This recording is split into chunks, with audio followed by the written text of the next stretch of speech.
everyone, hope you're all having a wonderful day. Keegan from the Poke2 here. Today we're going to be going over my Chaos level 50 Brr-Zerker and Stabbomancer build, aka the Toxic Brawler. Yes, it is called the Toxic Brawler because we are using Contagion, bit of a spoiler there. But before we get into this build video, I have to give a bit of a disclaimer here and a massive shout out to a massive legend in my Discord server, CallADoctoR. You know who you are, bro.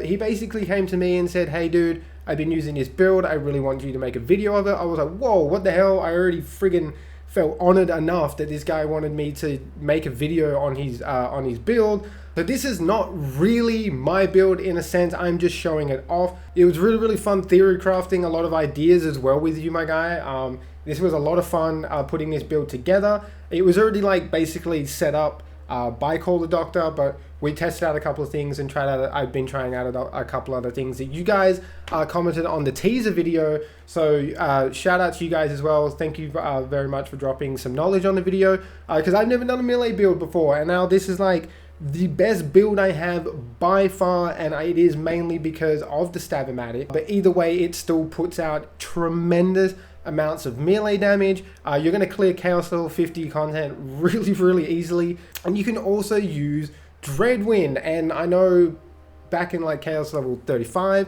I know a lot of people had those spin to win builds, but it's good to see that you can still use Dreadwind and you can still get massive damage and you can still take down some bosses if you can hit them with Dreadwind. So let's not muck around, let's jump into the skill tree straight away. Let's go over the Brr-Zerker tree. It's very similar to like how I have my Frost Shot build, if you guys ever watched my Frost Shot build.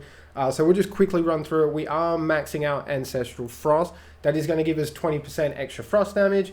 Icebreaker is really good. We're going to get increased damage as we're freezing enemies essentially. We can get up to 30% increased damage to frozen enemies. We are maxing out the old ways because this is a melee build. We're going to be benefiting off the old ways all the time. Because when we are very close to an enemy, we're going to get 30% increased damage, and when we are also very close to an enemy, we're also going to get 40% damage reduction. Now that 40% damage reduction is actually massive. Now we are maxing out Cold Snap, guys. Now I did try out using Savagery, but because of the class mod that we have, we are getting some points in the Swift Death. So having more movement speed, I know Swift Death isn't the best skill, but because it is additive, it adds on top of all of our other bonuses, so it is good in that sense. So we have gone for more movement speed, and obviously while we're enraged, these stats here are doubled, so we can get 18% more movement speed, and we can get 48% frost efficiency, which is massive, because it goes hand in hand with Icebreaker. We are taking Unarmored Defense. I really like Unarmored Defense. It reserves 50% of your ward, but it gives you 150% of that reserved ward amount. So you can get a really nice health bar, which is great for survivability in a way. We are taking 2 points to Blood Frenzy. Blood Frenzy is a kill skill. It is pretty handy because we're going to be killing enemies very quickly, so we can always be refreshing our rage timer and getting more health back. Now personally, one of my favorite skills in the Brr-Zerker tree for survivability has to be Relentless Rage, and that is why you're in Save Your Soul. As long as you keep shooting an enemy or hitting an enemy, attacking an enemy, whatever, you keep refreshing your Save the Soul meter. When you do get out of Save Your Soul, you will become enraged again. So it's kind of nice that we do become enraged when we come out of a Save Our Soul, and it's huge that as long as we're attacking an enemy, we keep refilling the Save the Soul meter, which is great. So you just don't like wipe yourself like instantly because you can't kill an enemy or something while you're down. We just want to work our way down into the tree until we get to Blast, Chill. I know a lot of you guys, if you guys have done melee builds before, you probably know how friggin' strong Blast Chill is. I didn't realize it is insanely strong, insanely fun to use. It just nukes all the enemies around you when it does proc. Whenever the Fate Maker melee attacks an enemy, there's a chance to release a Frost Nova, dealing frost ability damage to nearby enemies. Frost Nova cannot critically hit, but it hits like a truck when you take a lot of frost bonuses. It's a 20% chance for it to happen, and it does 25% of the melee damage dealt. So very strong. This is kind of like the bread and butter of the build. It makes meleeing enemies a hell of a lot more enjoyable. Now moving over to the Stabbomancer tree, guys, we are maxing out Arsenal. This is just going to give us a flat out bonus to melee, spell, and gun damage. The main thing we want here is spell and melee damage. We are maxing out Haste. We do have an extra 2 points from our class mod onto Haste, so you usually get 3 for 3, but we do have 5 out of 3 because of our class mod. Basically, we're going to get 20% increased movement speed and 20% increased melee attack speed. Whenever we cast a spell, this bonus is doubled. So that is huge. That is huge. The melee attack speed is very noticeable, and the movement speed goes hand in hand with Swift Death. We are taking 4 out of 5 points into potent poisons. This is basically just going to give us increased status effect damage and status effect duration, which is huge because we are running Contagion on this build. It is very, very strong. We are running 3 out of 3 in Exploit Their Weakness. Now, whenever we play a status effect to an enemy, which we're going to be doing a lot in this build, very, very easily as well, they're going to be taking 6% increased damage. Now, this stacks per unique status effect. There is 5 status effects in the game, so 5 times 3 is 30, so we can get 30% increased damage. Overall, that's a global multiplier as well, which is huge. We're not taking any points into Swift Death, guys. We do have 3 points here from our class mod. Again, Swift Death isn't as good as it looks. It's very underwhelming. I think the cap for the damage you can get out of this is like 30%. I'm not sure. I can't remember. I know the formula is kind of weird for this. But either way, the more we move around, the more damage you're going to get. Because the best thing about Swift Death is it's additive. It's not multiplicative. So it actually adds on top of all the other damage multipliers that we are taking. So in that sense, it is pretty good, but you have to keep moving to kind of get the benefits of this. It might only be like 10-20% extra damage that we get from this, but still it's additive, so it adds on top of all our other bonuses, and it does make a big difference. We are maxing out Nimble Fingers. Now, Nimble Fingers, whenever we deal melee damage, which is all the time, this also works with Stabbomancer as well. It does proc Nimble Fingers. Our fire rate and spell damage are increased. Now, the fire rate doesn't matter because it's a melee build. I mean, it might help with the Stabbomancer just a little bit. But the spell damage is the main thing that we want here because we are using the Spell Blade. Spoiler. We are taking 1 point into Shadow Step, maxing it out. We're getting a kill skill. The next melee attack is guaranteed critical hit. Now, this goes hand in hand with Alchemical Agent. Whenever our melee critical hit, we apply a random status effect. Now, that goes hand in hand with Exploit Their Weakness. And we are taking 3 points to Contagion, guys. I know it got nerfed a while back. It doesn't do these crazy massive crits it used to, but it is still a very, very strong skill to take. Now, Contagion is whenever we apply a status effect, it has a 24% chance to spread to a nearby enemy. That new dot that applies on the enemy will be 50% of the applied status effect damage. So it's kind of like wildfire. You apply a status effect to one enemy and you'll notice it starts spreading to all the other enemies and they just start ticking away for massive damage. And if you are taking more than 100% status effect damage, your dots will keep getting stronger and stronger. Again, it won't do the crazy big crits you would have seen in our previous videos, like Moxie's videos and stuff like that. It can still hit very, very hard. Maybe I'll show a clip now of like me killing Dragon Lord with just status damage. I couldn't believe it. It was insane. I was like, wow, that Contagion is actually insanely strong when it works. And then last but not least, we are taking From the Shadows. Now, From the Shadows is one of the strongest action skills in the freaking game. I've never really used it before up until now, and holy moly, man, it multiplies your damage tenfold. Obviously, when you're in From Your Shadows, you will always hit crits. Now, that crit hit damage is reduced though, like you won't be hitting like your full crit damage, but it doesn't matter because you're just going to be hitting crits no matter where you hit the enemy or no matter what you use against the enemy, where it's status effect damage, anything like that. It's just going to always hit crit, which is just insane. So when you are in From the Shadows, you will notice that if you do get some status effect damage rolls are happening, they hit very friggin' hard. And then you can use Dreadwind for this in this build as well, guys. I will have to explain that more in the inventory on why it all works and everything like that.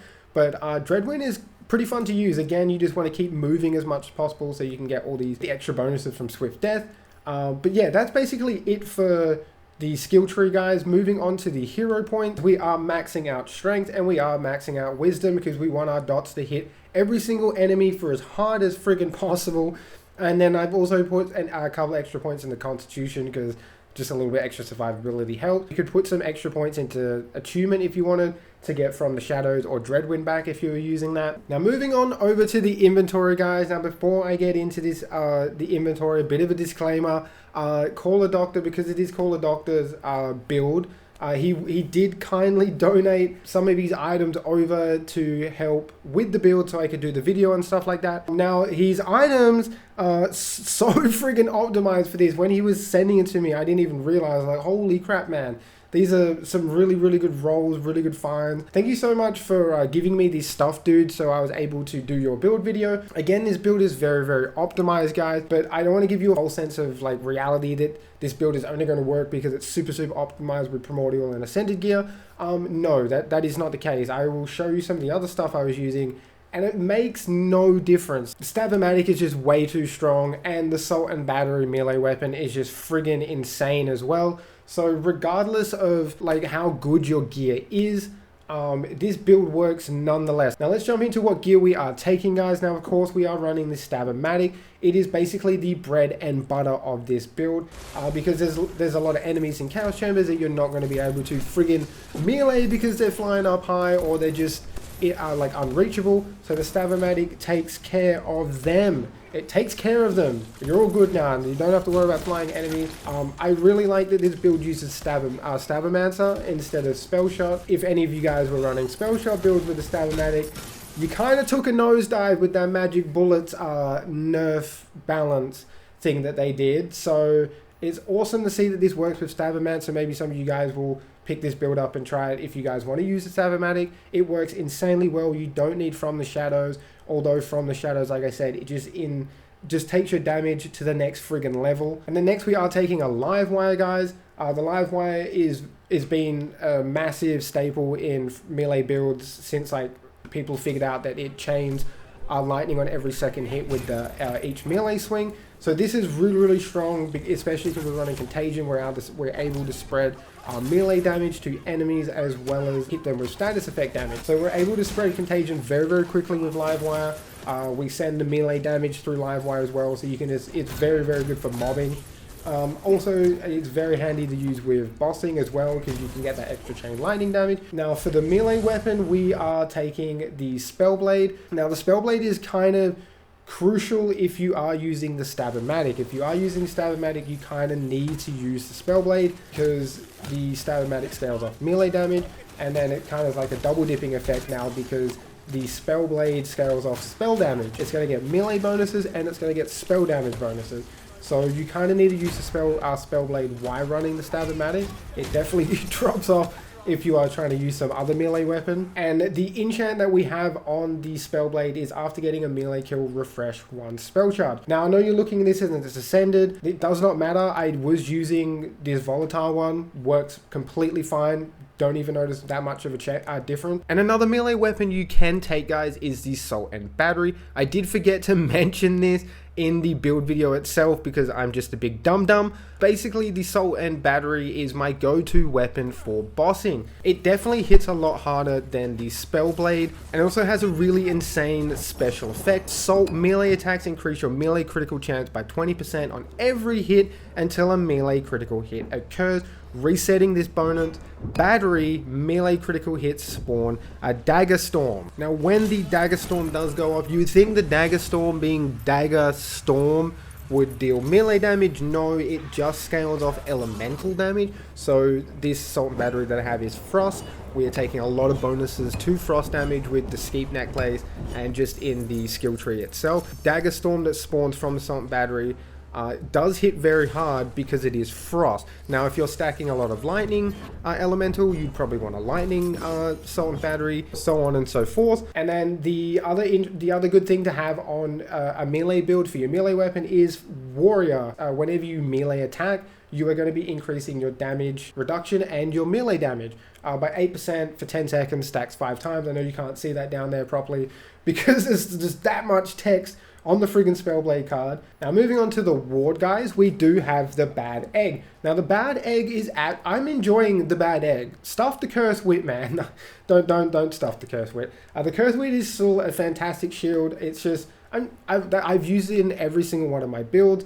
The bad egg is actually a fantastic replacement, especially in this case, because it has a lot of melee bonuses. Now, when we deplete our shield, we get 20% increased movement speed, and our melee damage deals 35% bonus dark magic damage, which is huge because our melee damage is going to be hitting hard anyway. So that dark magic number is going to be massive, which is then good because then we can apply dark magic dots, and then we can get health from that dark magic damage. Good for survivability. And then also it does, this is again what I was saying, this is super optimized, is he's also got a passive on here that when your ward is depleted, you get an additional 20% melee damage. That is insane. Again, a very, very strong ward for this build. For the class mod, guys, I'm going to say this wrong. You ready? You ready? I'm going to say this wrong. Warped Paradigm. Is that how you say it? I think that's how you say it. We got the Warp Paradigm here. This is, again, very optimized for this build. I know I will explain a good alternative. Basically, what the Warp Paradigm is going to do is it's going to increase our ability and spell damage by 35% of our melee damage. Now, we're taking a lot of melee damage bonuses from our rings, a bit in our skill. You probably got some in your myth rank if you've taken some in your myth rank as well. So this class mod is kind of needed if you're using the Stabbomatic. If you do just want to run a melee only build, you probably could use the Smart Armor. The Smart Armor with From the Shadows, you're always going to be getting that 50% increased critical hit damage. I do have one here that's got 3 to Savagery, so you're going to get more melee damage. And I've also got a +1 to Blast Chill. So that Blast Chill proc will hit insanely, insanely hard. So again, that's another alternative you could run if you can't get this Warp Paradigm. The Warp Paradigm is kind of needed if you do want to run Stabbomatic with this build, because we don't have any other way to get spell damage because we're not using Spell Shot. Now for the necklace, we're just taking a Sacrificial Skeep, nothing fancy. We're just getting Frost and Berserker power. It does have 30% all damage dealt. I use this necklace in my Frost Shot build. It's a very, very good necklace. And the other necklace you will need for this build, if you are using the Stabbomatic, is of course the Universal Soldier. The Universal Soldier is so insanely strong with the Stabbomatic. I wonder if Gearbox even realized this, but whenever you deal melee damage, you have a 30% chance to instantly reload 100% of your currently equipped gun's ammo. The Stabbomatic deals melee damage. The higher the projectile count on the Stabbomatic, you can get in a ×7 or a ×14,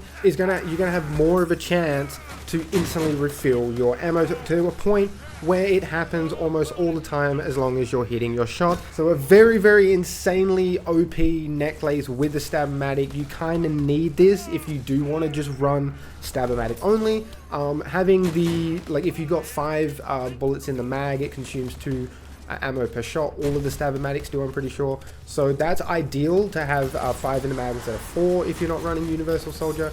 But overall, the Stabbomatic shoots pretty quick anyway, and the reload time isn't that bad, but cancelling out the reload time, where there's no downtime for DPS at all. We're not stuck reloading and waiting for damage. It's always just there. Moving on to the spell. I bet you couldn't guess it. We're using a Buffmeister. I bet you couldn't guess it. We are using a Buffmeister here. You do want Bonk and Zap. It's kind of like a double dipping effect for the Spellblade, because we are now taking bonuses to melee damage, which is going to increase our spell damage. So, and then we are taking Zap, which just then flat out increases our spell damage. So that is why you do kind of need a Buffmeister if you are running the Stabbomatic. This is insane that he has one with 2 spell charges, man. I know, do not freak out that it has 2 spell charges, because with the enchant, if you can get it after getting a melee kill, refresh 1 spell charge on the Spellblade or on any other melee weapon you want to use with this build, you're going to get your Buffmeister back every time you get a melee kill, which we're going to be doing all the time. And that does work with the Stabbomatic as well. For the rings, we do have 2 melee damage rings. He did give me another melee damage ring, but I did switch over to this one, because I thought this one was a little bit better, especially if you're using the Stabbomatic. Because while we're in From the Shadows, enemies, unless you get hit by an enemy's attack, you're not invincible while you're in From the Shadows, but the enemies can't see you, so I find that your ward is full like most of the time you're in From the Shadows. So we're going to get a 66% bonus across the board on this ring, and it is huge. It's got melee damage, melee critical hit damage, spell critical hit damage, which is just Spellblade, and shotgun critical hit damage, which is for the Stabbomatic. And then for the other ring, which is this ring, I feel like is needed. I tried playing around without this ring, and it It's good. It's still good. Don't get me wrong. It just doesn't have the oomph. You know, it doesn't have the oomph that it has with when you are using a Shark Lesson Ring. And the reason why this is so good is because it gives you a 15% bonus melee damage. So with the 25, we're getting 40% from this ring, which is nuts. And it rotating between elements. So every individual melee hit is going to be applying a status effect. When you're hitting crits, it's going to be applying a status effect. This is why this build works without From the Shadows, because it doesn't matter if we are critting, we are always going to be applying status effect damage with our melee attack, no matter what. So much fun. Again, if you cannot get this, the build still does work with just another melee damage ring. But I highly recommend you guys try and get the Shark Lesson Ring. It is a lot of fun. And then quickly just going over the enchants for the build. Again, you could probably mix around with a lot of other enchants, like on action skill start, increased damage and stuff like that. But I find that this works really, really well, and that's what CallADoctoR was using. And that is on Spellcast, increased melee damage for just both the Stabbomancer and the Livewire. I didn't mention the Twisted Delusioner, but you can take it just to apply Soak. It's definitely not needed, but it's there if you want to use Dreadwind or you want to just play around with stuff. But for the Spellblade, I did go over after you get a melee kill, refresh 1 spell charge. The Ward does have on action skill start increased melee damage by 40%. And then the Buffmeister just has on spellcast increased damage dealt by 15%. And that is basically it for the build video, guys. If this build video did help you out, could you please leave a like on the video? It greatly helps the channel out. Again, a massive friggin' shout out to CallADoctoR, dude. I can't believe you just gave me free content for the channel. You're a massive friggin' legend, dude. It's been an absolute pleasure showcasing your build on the channel, and I'm seriously honored that you came to me and trusted me enough to do a good job. Hopefully I did a good job in honoring your build and making a decent video out of it. Again, I don't want to sound like a freaking car salesman trying to sell you like the latest Hyundai. I highly recommend you guys try this build out. It's a lot of freaking fun. And that's basically it from me, guys. Until next time, take care. Peace out.